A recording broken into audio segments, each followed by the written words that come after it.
I'm Veronica Dudo. Tonight on EWTN News Nightly, dialed in. President Trump holds a lengthy phone call with China's leader. Now there's new developments on TikTok and trade.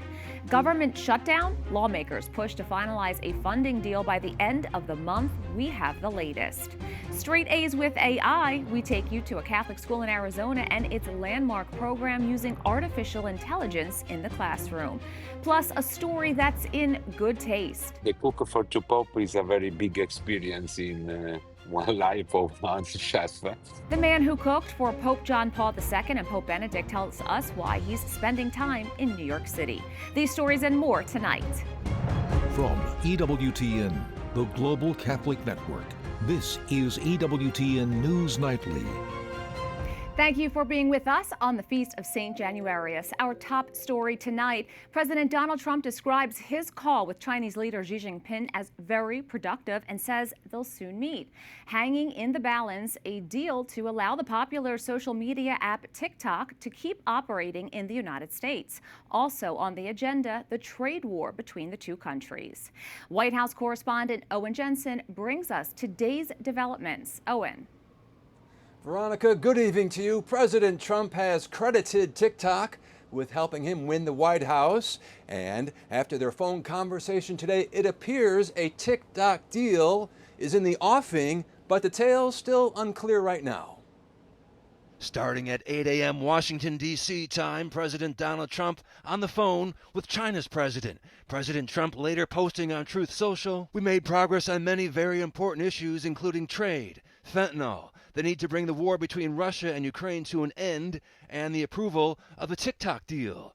I also agreed with President Xi that we would meet at the APEC summit in South Korea, that I would go to China in the early part of next year, and that President Xi would, likewise, come to the United States at an appropriate time." Several times, President Trump has extended a deadline for TikTok to be spun off from its Chinese parent company, ByteDance, a requirement to allow the app to keep operating in the U.S. under a law passed last year, seeking to address data privacy and national security concerns. But I like TikTok. It helped get me elected. In 2020, President Trump ordered a sweeping but unspecified ban on dealings with the owners of TikTok, but later a reversal of that. And just yesterday in the UK, the president telling reporters, TikTok has tremendous value. The United States has that value in its hand because we're the ones that have to approve it. I specifically get the right to approve it. President Trump's second-term trade war with Beijing has cost U.S. farmers one of their top markets. From January through July, American farm exports to China fell 53%. The American Soybean Association writes, U.S. soybean farmers are facing high input costs, trade uncertainty, and absent Chinese purchases. But there is some good news. Agriculture Secretary Brooke Rollins posts, breaking trade win. Taiwan just committed to $10 billion in U.S. agriculture buys over the next 4 years, including soybeans, corn, wheat, and beef. That's a game changer for our farmers and ranchers. America's producers are back on offense and leading the world again. Going back to May, U.S. and Chinese officials have held 4 rounds of trade talks, another round likely in the coming weeks. Both sides pausing high tariffs, but still plenty of items to iron out. At the White House, Owen Jensen, EWTN News Nightly. China has enacted a new ban that targets religious clergy, including Catholic priests. The country released a new code of conduct for religious clergy, and it prohibits preaching and performing other religious rituals through live broadcasts, short videos, or online meetings. The new rule also stipulates that clergy must, quote, love the motherland and support Chinese leadership of the Communist Party of China. Pope Leo XIV is speaking out in a new interview. The topics range from the Vatican's controversial deal with China to the LGBTQ+ community, as well as his relationship with President Trump and the mission of the papacy. EWTN Vatican correspondent Valentina DiDonato has more. Good evening, Veronica. This is the first interview Pope Leo XIV has given since his election in May. Elise Allen of Crux conducted it in July, but it was published Thursday in a new Spanish-language biography. It provided the clearest view yet of the 70-year-old American Pope's priorities in global politics and Vatican diplomacy. First on China, he spoke about the Holy See's power, sharing agreement with Beijing on the appointment of bishops signed in 2018, saying, "I would say that in the short term, I will continue the policy that the Holy See has followed for some years now. And it's been several predecessors," but added, "I'm also in ongoing dialogue with a number of people in Chinese on both sides of some of the issues that are there." When it came to the conflicts around the globe, the pontiff took a very matter-of-fact approach about how he fits in. "I don't see my primary role as trying to be the solver of the world's problems. I don't see my role as that at all, really, although I think that the church has a voice, a message that needs to continue to be preached, to be spoken, and spoken loudly." Being the first American pope, the Holy Father says he is not going to get involved in partisan politics, and while he has not met President Trump just yet, he has spoken to Vice President J.D. Vance. "I talked about human dignity and how important that is for all people, wherever you're born, and hopefully to find ways to respect human beings and the way we treat them in the policies and choices we make. Obviously, there's some things going on in the States that are of concern, and we continue to look for ways to at least respond and raise some of the questions that need to be asked." One of the most sensitive questions in the interview: how will Pope Leo approach LGBTQ+ issues? Everyone's invited in, but I don't invite a person in because they are or are not of any specific identity. I invite a person in because they are a son or daughter of God. You're all welcome, and let's get to know one another and respect one another. At some point, when specific questions will come up, people want the church doctrine to change, want attitudes to change. I think we have to change attitudes before we even think about changing what the church says about any given question. He added, families need to be supported, and what they call the traditional family. The family is father, mother, and children. In Rome, Valentina Di Donato for EWTN News Nightly. Joining us for more is Jonathan Liedl from the National Catholic Register. Jonathan, thank you so much for joining us. Great to be with you. So Leo has been Pope now for a little more than 4 months. What did he say about how he understands his new role? Well, Pope Leo, he didn't mince words. He said that his job is not to solve all the world's problems, but it is to preach the gospel. He said the number one responsibility of the Pope is to confirm people in their faith, not to get involved in partisan politics or anything like that.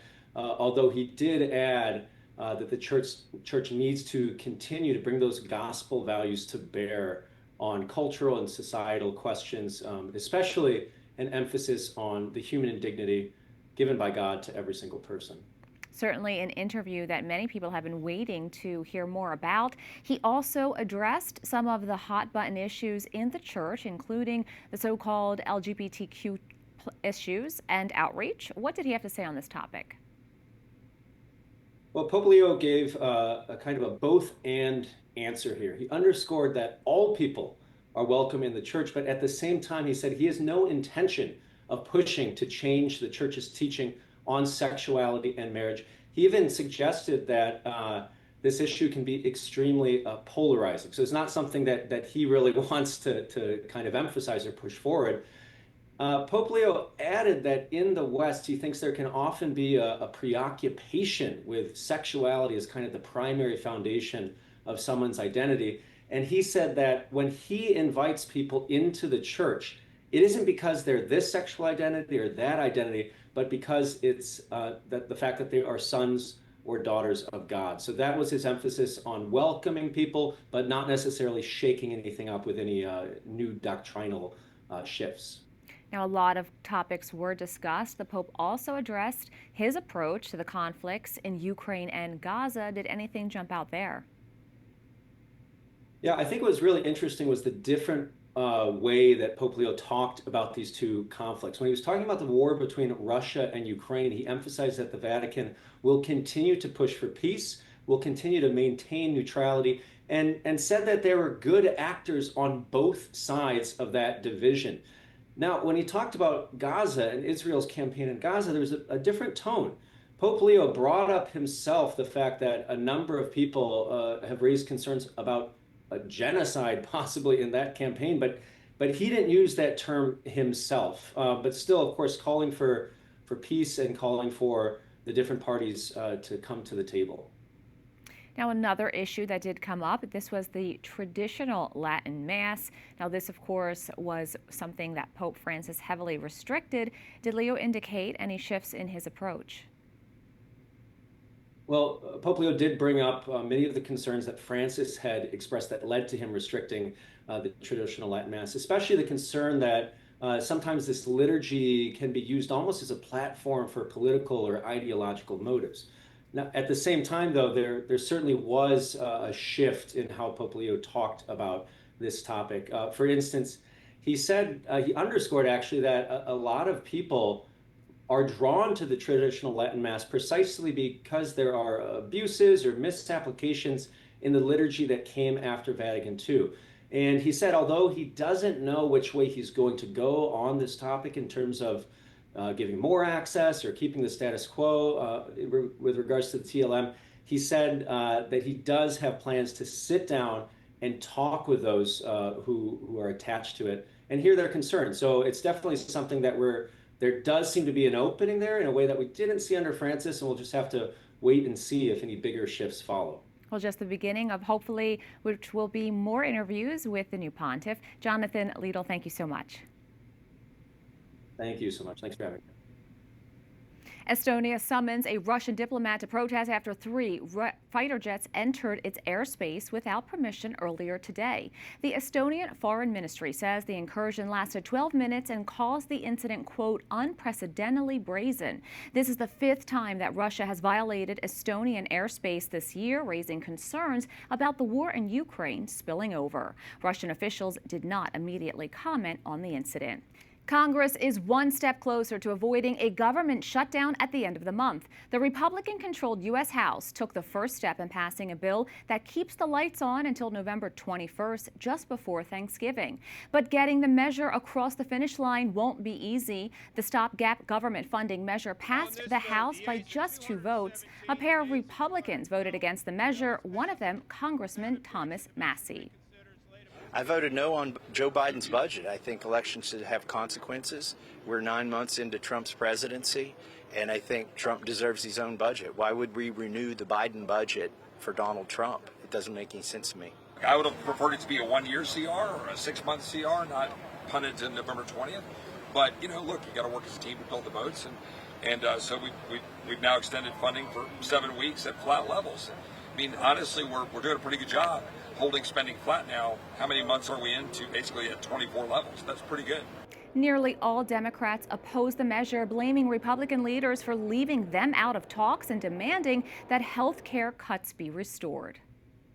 We can't be participating in funding a government that is canceling vaccines, that is militarizing the streets, that is threatening private businesses for their free speech, that is engaging in the kind of health care cuts that we have. So they have the majority. They can pass the budget. We would love to make a deal with them on a bipartisan basis. I don't want the government to shut down. I think that would be terrible for the American people. But the instructions that Republicans were given from the administration is don't work with the Democrats. Don't talk to the Democrats. Don't make any deal with the Democrats.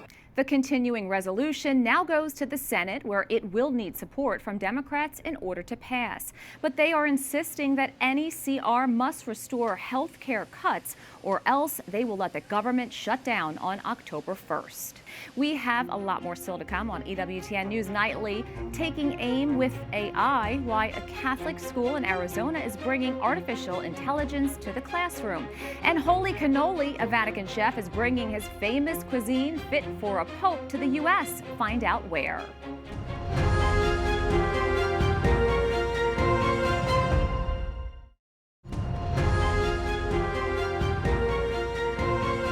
Glendale, Arizona is located just outside of Phoenix, where the diocese serves some 2.2 million Catholics across central and northern Arizona. In Glendale sits a Catholic school that is breaking barriers by incorporating artificial intelligence into its curriculum, and its students are thriving. EWTN News Nightly correspondent Eric Rosales went to Arizona to find out more. Good evening. I'm coming to you tonight from Glendale, Arizona, just outside of the pre-K through 8th grade Our Lady of Perpetual Help Catholic School. a place where not too long ago was considered a poorly rated school. But now, thanks to the integration of science, technology, religion, engineering, and math, it's become one of the highest rated feeder schools in the area, a place where artificial intelligence takes center stage. Where an AI robot named Ben walks the halls with students. Say hi, hi. And welcomes them every morning with a wave or a high five. And an AI dog named La Chona does tricks. How important is it for the kids to see the technology before them, the robots? Oh, it's phenomenal. Like I said, just being able to play with them, to touch them, to know, I can do this. This isn't something that gets done, you know, in other places, or just grown-ups are allowed to code. Like, no, I'm 11 years old and I just created this game. I'm, 10 years old and now I'm learning all about how to, create a robot and all these engineering skills. Bringing AI into the classroom was the brainchild of Father Ernesto Reynoso, who oversees the school. Right now, we're in the world that every profession and every profession that is right there, everything has to add a new layer, the new layer of artificial intelligence. So whatever you're going to do in life, you need to add that layer, because that's the world that we're living. Prior to being ordained a priest in 2007, Father Reynoso worked as a semiconductor engineer for Motorola, a profession which allowed him to experience globalization and how technology improved the lives of others around the world. Father says it's a vision he wanted for his students, but it took a village to make it work. First, he needed a blessing from the Diocese of Phoenix. When they see your dreams, when they see that you want the better future for our children and helping them to start thinking outside the box, then we have received a lot of support from the diocese, from Bishop Dolan specifically, the offices, Catholic schools. Then corporate sponsorships signed on, like Shea Holmes, who built the new AI building. Parish operations manager Jose Luis Gutierrez says it's all about teamwork and teaching the kids how to incorporate AI into their Catholic faith. Technology is a tool to be closer to Jesus, a tool to be stronger in your life. Let's use it that way. Let's communicate AI with Catholic ethics. For 8th grader Olivia Barbosa, the AI improvements have made learning exciting. AI has changed the way I learned. It's helped me to understand concepts I don't know, and it's helped me to, brainstorm stuff. Students say AI does more than just correct grammar. It's brought them closer to the Lord by creating Bible studies or quickly learn the lives of saints and open the door to vocations. I want to become a nun or a sister. And why is that? I think it's just the school that showed me how much the faith is good in the world, and I want to preach to everyone how good our Catholic faith is. From iPads Wait, there are 4 donuts. to smart boards You're following and you are listening. to hands-on lab time, the 300 OLPH students are thriving. 97% are kids of color, predominantly Hispanic. Parents say their kids' enthusiasm for learning is off the charts. She can now use AI in a way that can help her with her studies. It gives her many options on how to explore those ideas or help her grow, in creativity and so many things. Father Reynoso says it's all about what he calls building a school of champions. He adds, never underestimate the creativity of a child. Whatever complex things that you can present in a way that they can understand, they will exceed, because they are very intelligent. Father says he doesn't accept mediocrity, adding, when you try something new, do your best. You'll either learn or accomplish it. Bottom line, AI is here to stay, and these kids at Our Lady of Perpetual Help are learning it and loving it. Tonight on EWTN News In Depth, I will continue the story with a deeper look at the life of Father Ernesto Reynoso and how a successful IT engineer would be called to the priesthood. That's tonight, right here on EWTN News In Depth. Eric Rosales, EWTN News Nightly. Up next on EWTN News Nightly, fit for a pope. Meet the chef who spent 10 years at the Vatican and is now in New York City. Plus, liquid asset. Today's saint lives on through a unique miracle happening only a few times a year.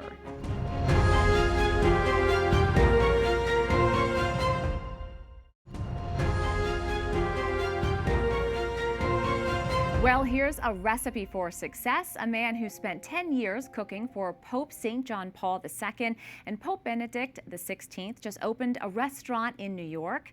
Salvo Locastro spent a decade at the Vatican. Now he's opened his first restaurant in New York's Soho neighborhood. Since opening in July, Casa Salvo is quickly gaining a following, especially for its meatball recipe, which is the same one used by Locastro's mother. He says the two popes he served also enjoyed the homemade family dish. The last years of John Paul II is no good. Your life is very like meals. For Papa Benedict, I prepare maybe 85% with my menu in the restaurant.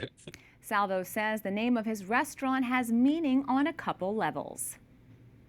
The name Casa Salvo is this is my home. I'm staying in my restaurant 18 hours every day. I don't want the client. I have just the guest, and every day open the door for my guest. And the people come in my house. Quindi it's a very big attention for the food, for the service, for the hospitality. This is my mission. And his mother's famous meatball recipe, the papal chef says it features just beef, not pork, and making them takes 6 to 7 hours in a slow cooker. Today is the feast of St. Januarius, bishop and martyr, who is connected to one of the most peculiar reoccurring miracles in the church. While very little is known about his life, it's believed he was martyred during Emperor Diocletian's persecution in 305. According to legend, he and his companions were thrown into a furnace but didn't burn. Then they were forced into the arena with wild beasts, but they were not attacked. Eventually, they were beheaded and his body was interred in Naples. A dry mass of blood kept in glass containers miraculously liquefies several times during the year, including his feast day. Today, Archbishop Mimo Battaglia confirmed the saint's blood liquefied once again in Naples. St. Januarius, pray for us. We thank you for watching tonight. Remember, you can follow us on social media, Facebook, X, and Instagram at EWTN News Nightly. I'm Veronica Dudo. Good night and God bless.